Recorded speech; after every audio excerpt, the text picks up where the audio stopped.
Good evening. Want to do a quick video, as quick as possible. That I was in the middle of when my wife pulled in at the garage.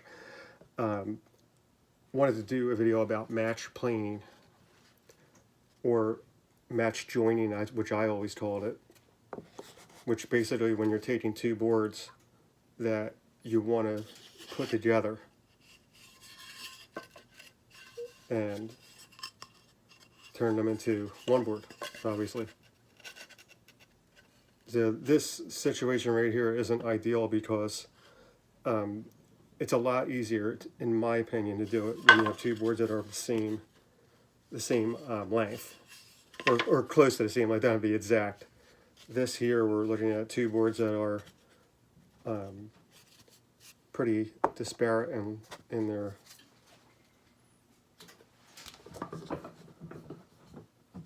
lengths and size. Well, before I start that, what we want to do here is we want to get this, if you can see that, see if you can see that gap there, hopefully. What we want to do is get that gap as seamless as possible, so when we glue it up, there's a nice even joint. So we want these two we want these two to be the face of our new board, our new wider board. We fold them together like that. Get them as even as possible at the top. Down a little bit. Put them in our vise. It's actually a little bit easier to squeeze these tight, but I won't do that right now. And then I'm using what I'm using here is my number 7 Stanley joiner. This is a type 11, which I'm not great with the years when that correspond with the types. I want to say that this was made, I guess, right after World War I. They started the type 11 series planes. The easiest way to know is the brass adjustment knob there is usually going to be around 1 inch in diameter, which is smaller than most of the other series, and it is 1 inch. The other right here is my number 4. This is I don't know, it's supposed right after World War II. I guess that's the type 16. I could be wrong about that, but just see the much larger knob. That's one good way to know if you have a type 11.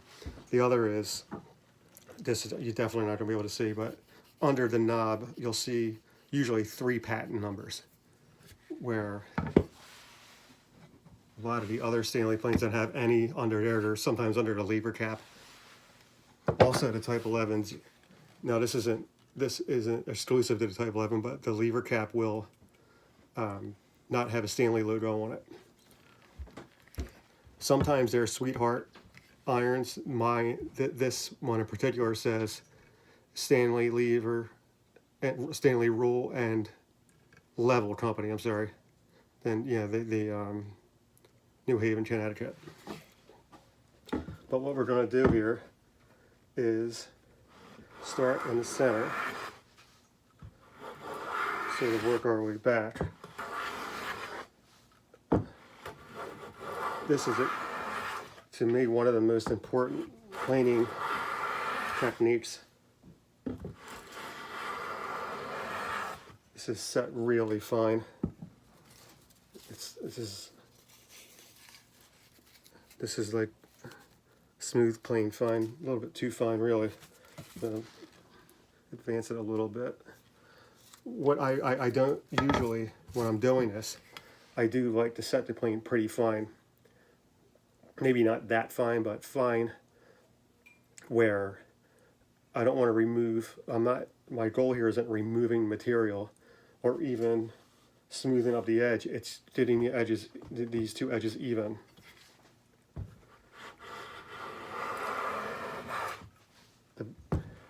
I will usually check my progress when we're getting two nice, even, equal shavings from each board.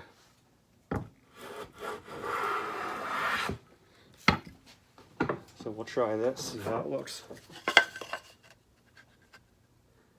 There you go. I mean, that's a really nice joint there.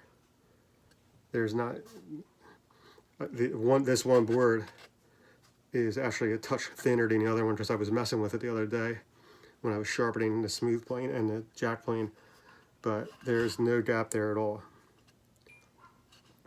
The only gap, the only line you're seeing is the fact that this one board is a touch higher than the other one, but that will make a really nice glue joint. And that's to me a really important skill to know. It's a very simple technique. You don't see it too much in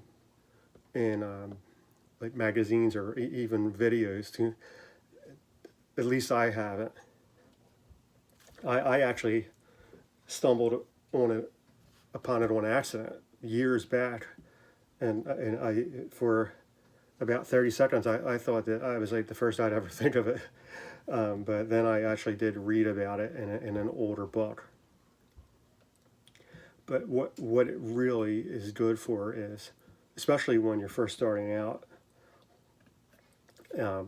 I never bought really wide boards when I first started woodworking because they were expensive, and yeah, so at that time even now, I mean, I'm going to tell you I have the money now, but then I really didn't have the money to go buying really expensive stock. Pants are falling down.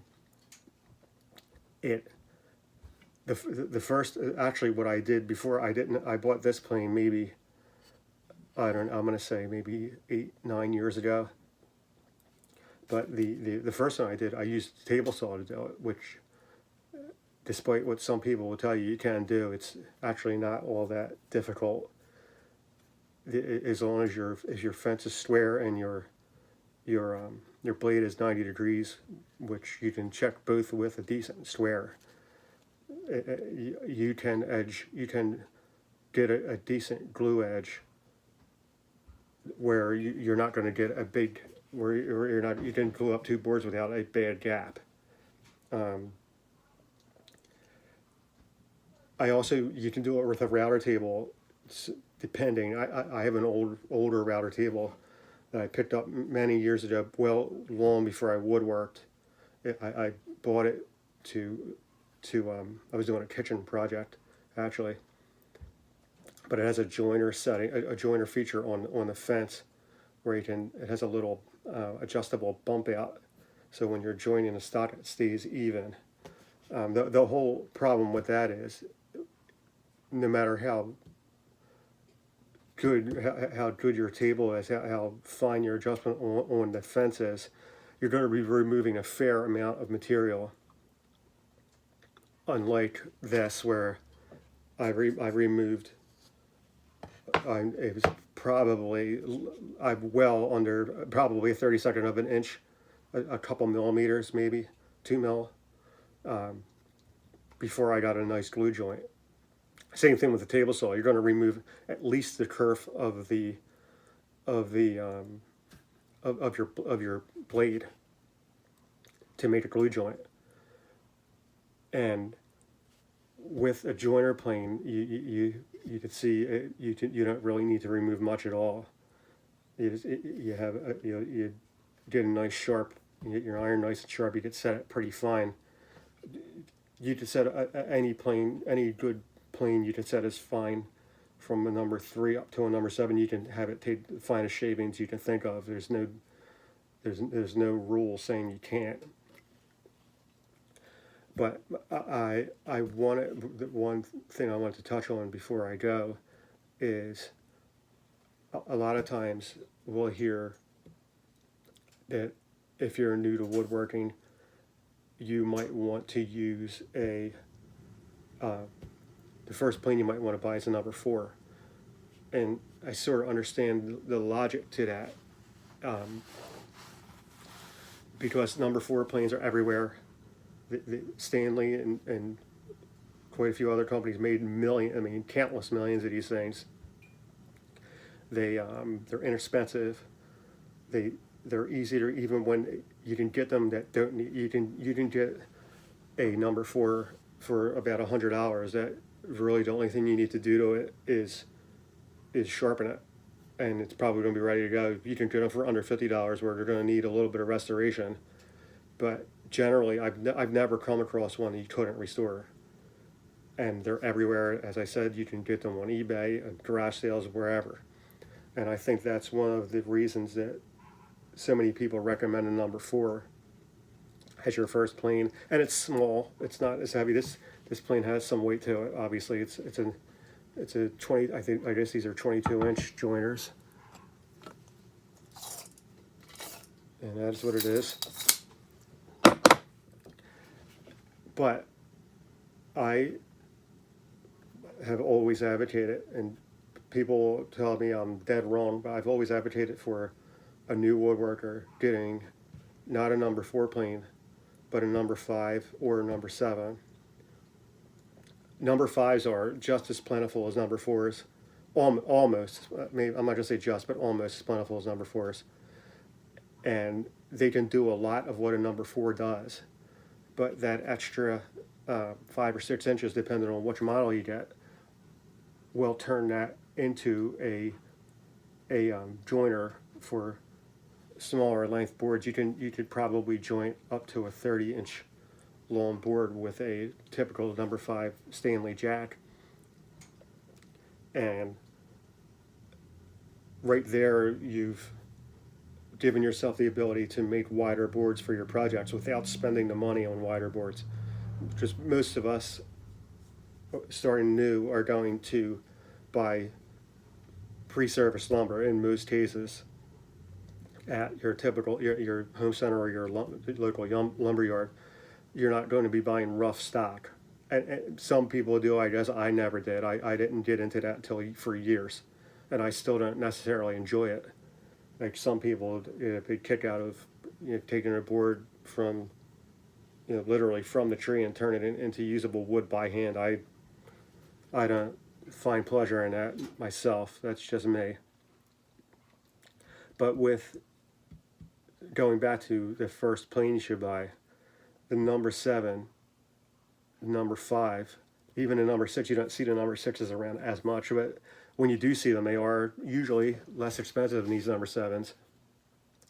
These tools will allow you to make things where a smooth plane, to me, for a absolute beginner woodworker, in terms of a furniture making tool, to me it has a very, very limited use. You're generally not in theory, the smooth plane is one of the last tools to touch your work.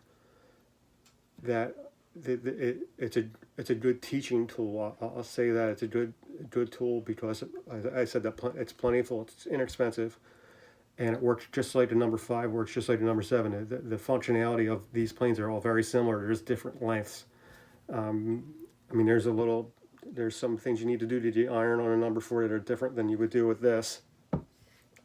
But this tool right here will enable you to turn small boards into big boards fairly quickly, pretty easily. Number 4, you're not necessarily going to be able to do that in a lot of cases, which is why I'm going against the grain, pardon the pun, but in recommending you get a number 5 or a number 7 first if you're seriously going to be using hand tools for stock prep and all of that. The number 5 in particular, you can use a number 5 as a smoother, you can use it as a joiner, and you can use it to prep stock. You can use it for all 3. It will work. Once again, I don't usually prep stock from the super rough. Even now, I do have a fair amount of rough lumber here, but I will, if I'm starting a project, something small, I said before, I'm fond of making boxes. And I will usually buy pre-service lumber that needs just a very fine, it's all pre-service lumber is going to need some joint work. It's never going to be, it's very rarely going to be perfect. I don't want to say never. And you probably, I will smooth plane, take a very fine shavings, couple very fine light passes at the end of the project usually. But this tool here will really increase your capacity to make larger projects without spending a lot of money in the long run. Initially, that the whole problem is, firstly, number 7 planes, the vintage ones, are not as plentiful on the open market as they used to be even 10 years ago. They're becoming a little bit harder to find. Now, you can still find them on, I went on eBay today and saw a couple, but they're no longer, they're going to be more pricey. They can, one that's in decent shape is going to be probably $200 plus. And one that, here's the one warning I'm going to give you, that I got when I purchased this. It didn't really need much work. It had some rust on it, and it was surface rust. It was not, there was no pitting or anything like that. It needed a good clean. If you have to prep a number 7 plane, meaning your sole is, your sole has issues. I've never come across a metal plane that had really bad sole, but it can happen. But if your sole has issues, you're going to have a heck of a time trying to fix a number 7. It's because of the length. It's just going to be very difficult to get this thing cleaned up. And if it does need flattening in areas, it's not easy. This one here, this is not a great square, but this one here is quite good for its age. There is very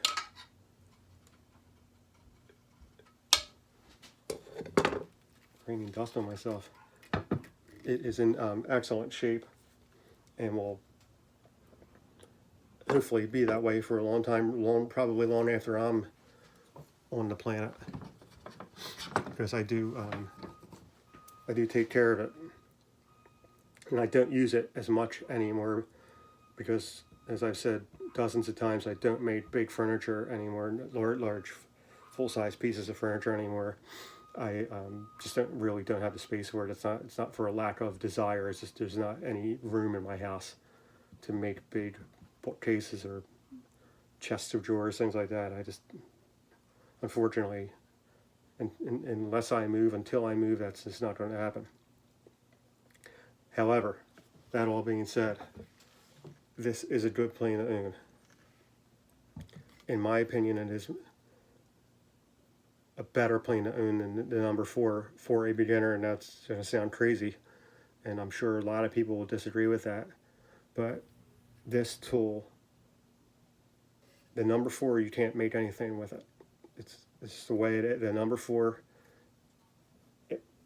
if you're using number 4 as a number 4, meaning a smoothing plane, it really is the least valuable plane in my opinion, only because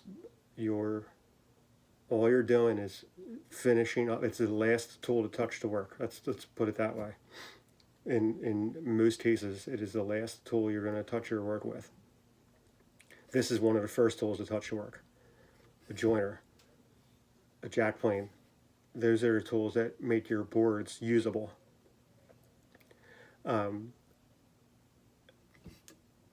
It's one of these things where it sounds counterintuitive, but it's not. You can go to your home center, get 3 fairly inexpensive pine boards. Home center oak, I told you guys before, I have a love-hate relationship with that wood. But pine poplar, you can turn those into wider boards pretty quickly. When I built one of the last full-size pieces of furniture I built a campaign style desk. It sort of looks like it folds up, and you would see it like a. I saw a version of it at Mount Vernon at a it's like a Revolutionary War weekend or whatever it was, and I I had two pieces of walnut that this is how I turned that into one 26-inch wide top quickly. It takes a matter of minutes, just a few minutes. I couldn't do that with a smooth plane.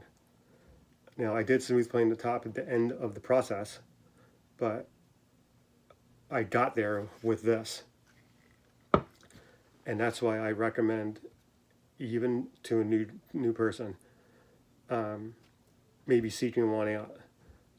Now, before I go, I'll say this again: the number 4 is an important plane, for only if only for the fact that the number 4, they're everywhere, they're inexpensive, and you can learn how to use a plane. You can learn how to use a plane by buying a number 4 and sharpening it, get it set up, learning how to adjust it, all of those things. The issue with this is, like I said, if it needs work and you're a newbie, good luck. You're gonna have some issues getting this thing up and running if it has issues. And they're not cheap anymore. They were never cheap, but they were not expensive like they are now. I think I paid, including shipping, when I bought this, it was right around $100 if I remember right.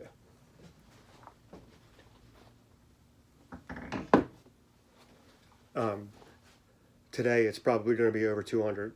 I can almost guarantee it's going to be over 200, especially if it's one that's in good enough shape to where it just needs some minor modifications to get it running, as in sharpening and cleaning.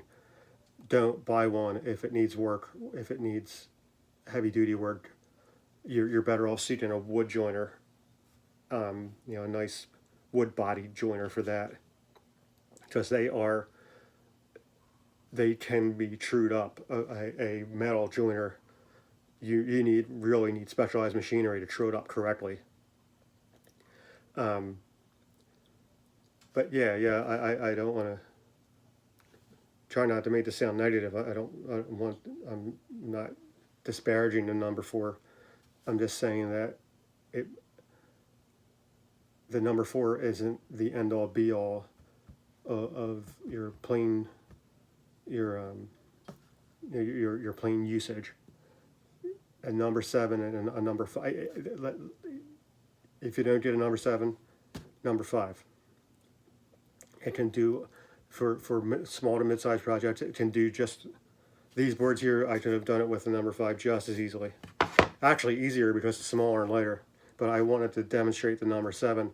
I don't have any really long boards here to match up, or otherwise I would have done that. So just to show you, the longer they are, actually, it's easier in my opinion. It's not as difficult. 2 short boards, it's a little bit trickier. I found for the number 7. I mean, the number 5 would have been a better choice, but what I was trying to do is demonstrate the number 7 there. So yeah, if you manage to, if you're at a garage sale, your local antique store or whatever, and you see one of these guys and it looks pretty good, it's a good idea to always bring, if you're tool hunting, to bring a straight edge with you. Doesn't have to be perfect. If there's minor gaps in the sole, that's fine for a number 7. You just don't want twist. Now, I've said it before, I've never really come across bad twist in any metal plane, but I'm sure it can happen.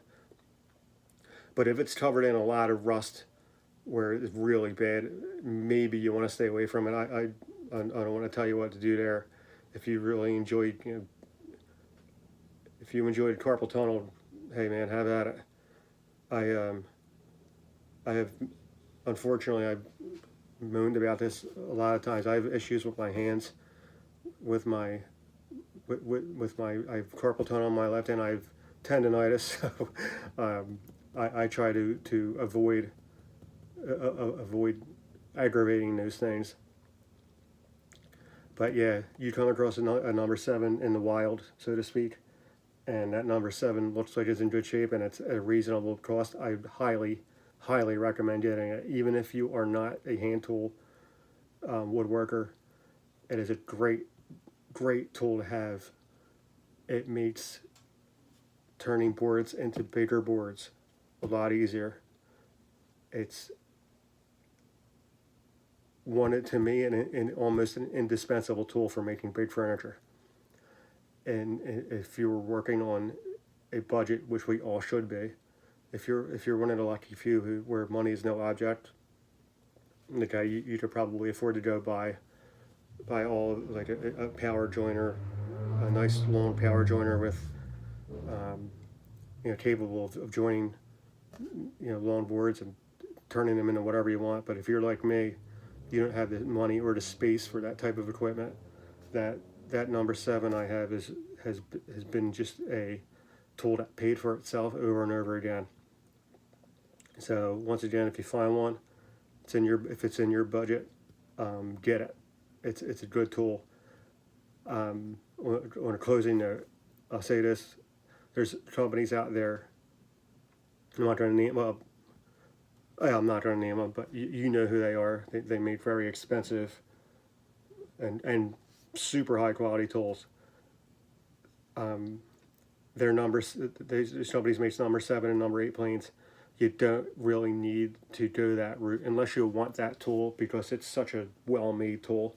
But if you don't need to go that route, if you're looking just for a user, if you're looking for a user, that tool does not need to. A number 7 does not need to be machined to incredible tolerances. It just needs to be not twisted, and it will pretty much joint most boards. Most boards that are common lengths that in the typical projects that you'll be doing at home, making boxes, making tables, especially tables. It's a great tool to have. So yeah, if you can find one and it's in your budget, get it. I think you'll really like having it once you learn the little intricacies of using it.